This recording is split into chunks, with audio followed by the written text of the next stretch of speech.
आहेत की 14 ऑक्टोबरला जो शासन निर्गमित जो GR निघाला होता आमचा निधीची तरतूदचा 20, 40, 60चा, तो त्या शासनाने लवकरात लवकर त्याची अंमलबजावणी करावी आणि EPC बैठकीमध्ये त्याचा निर्णय घेऊन येणाऱ्या पुरवणी यादीमध्ये आमचा विषय तिथे यावा, यासाठी आम्ही 3 जणी इथे उपोषणाला बसलेले आहोत.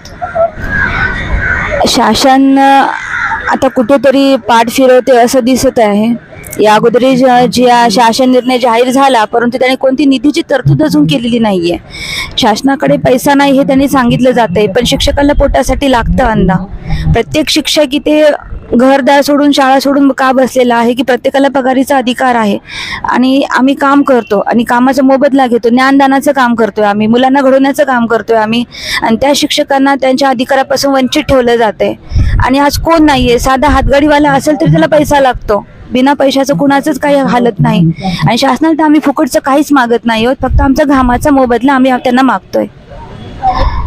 सुपोषणचा जर विचार केला तर आम्ही अधिवेशनापर्यंत वाट बघणार आणि जर निर्णय जर नाही लागला तर पुढे त्याचं उत्तर सगळे शिक्षक मिळून देऊयात.